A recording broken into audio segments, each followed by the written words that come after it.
A grown man walks up to a stranger in a crowded arena and spits water in her face.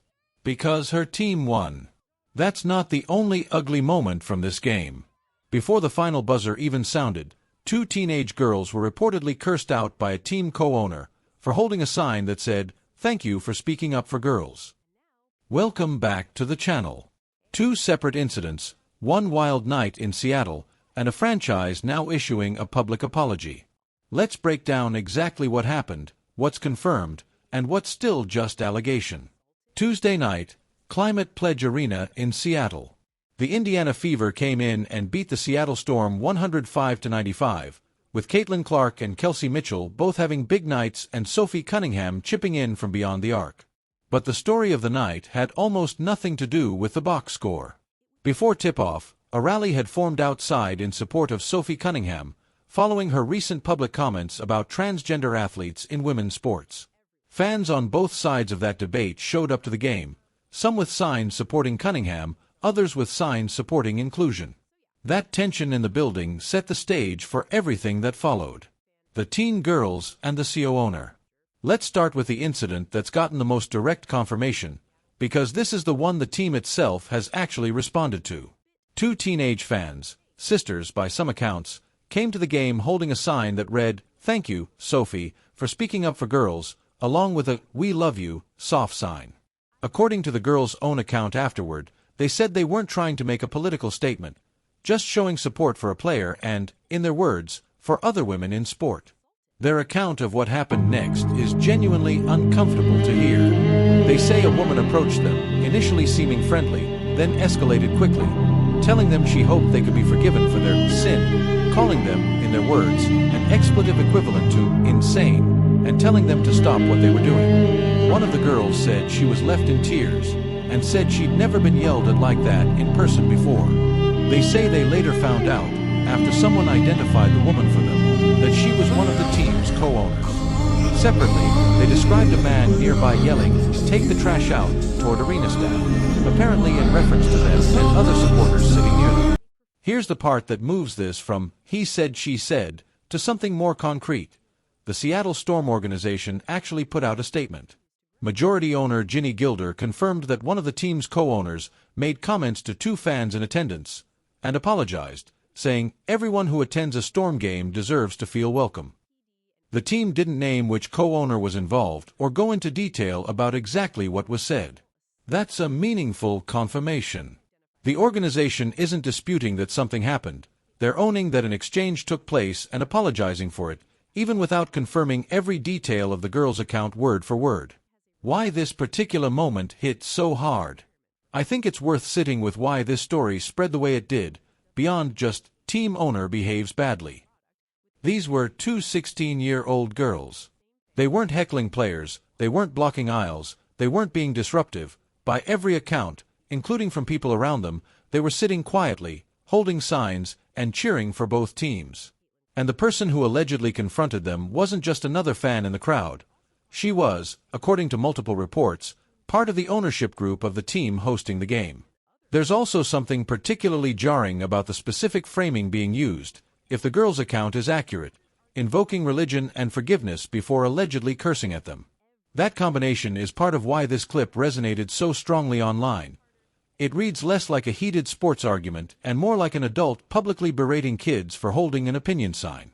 To be fair to the full picture here, one of the girls also mentioned that other fans nearby made comments suggesting they shouldn't be political at the game, and that they felt like they were sitting in a noticeably tense section for most of the night, people turning away from them, keeping distance. So this wasn't just one isolated confrontation. By their account, the atmosphere around them felt hostile for most of the game. The spitting incident. Now let's get into the second incident, because this is the one that's been circulating even more widely, and it's important to be precise about what we actually know here. A video surfaced showing a person in Storm apparel appearing to spit or spray liquid at a fan wearing Fever gear during a post-game confrontation outside the arena. In the clip, you can hear the woman who says she was hit react immediately, saying she has it on camera, visibly upset, while people around her tell her to let it go. I want to be careful with the language here, because this is exactly the kind of moment where a story can get run past what's actually confirmed. What we have is video evidence of a physical altercation, liquid, described by the person hit as spit, making contact with her face, apparently in retaliation for her team winning. What we don't have, at least not publicly and officially, is a law enforcement confirmation of exactly what substance it was, an identified suspect confirmed by police, or any formal charges filed as of this video. Multiple outlets have reported that the incident has been brought to the attention of local authorities, and that the fan who says she was targeted has the moment on video, which obviously matters a lot if this does move toward any kind of formal complaint. But until police or the league confirm specifics, the responsible way to describe this is exactly what it is right now. A viral video showing what appears to be an intentional act of retaliation against a fan, under investigation, not yet a confirmed legal finding. The reaction in the arena itself. What's almost as striking as the incident itself is how people around her reacted in the moment. In the video, you can hear someone tell her to let it go, not comfort her, not condemn what happened, just move on. And that's part of what fueled the online anger just as much as the incident itself. The sense that bystanders shrugged it off rather than treating it as the kind of thing that should never happen at a professional sporting event, regardless of which team you support or why. That's a pattern worth flagging in general, not just in this specific case. When the people standing right next to an incident downplay it in real time, it tends to make the eventual public reaction even louder once the video reaches a wider audience, because it looks like an environment where this kind of behavior gets brushed off rather than confronted. The league's response so far. So where does this leave the WNBA and the Seattle Storm as an organization? On the co-owner incident, we already have a public statement and an apology from the team's majority owner. That's a real, concrete response, even if it's light on specifics. On the spitting incident, as of now, there's been no confirmed public statement specifically addressing that video from the league office or the Storm organization directly.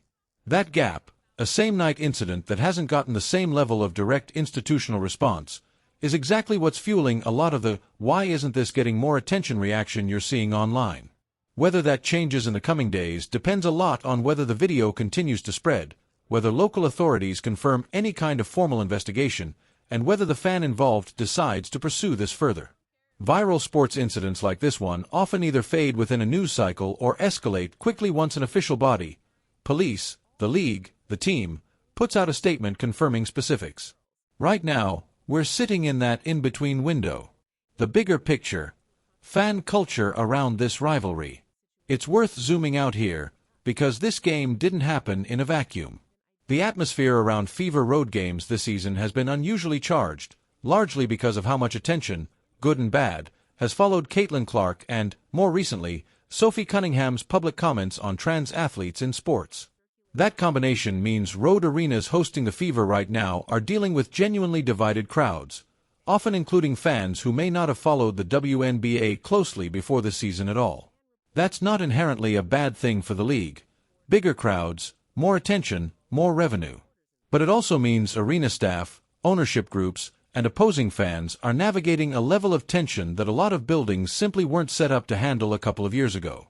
Nights like this one in Seattle are probably going to keep happening in some form as long as that tension stays this high, which puts real pressure on teams to have clear, consistent plans for de-escalating confrontations before they end up on video. So here's where things stand. One incident with a public apology from ownership but no named individual, and one incident with a viral video, a visibly shaken fan, and no official confirmation yet on next steps. Both of these deserve real scrutiny, not because of who was wearing which jersey, but because nobody should be cursed at as a teenager for holding a sign, and nobody should get spit on for their team winning a basketball game. Let me know in the comments which of these two incidents you think deserves more follow-up coverage, and I'll keep you posted as more comes out. Like the video, subscribe if you're new, and I'll see you in the next one.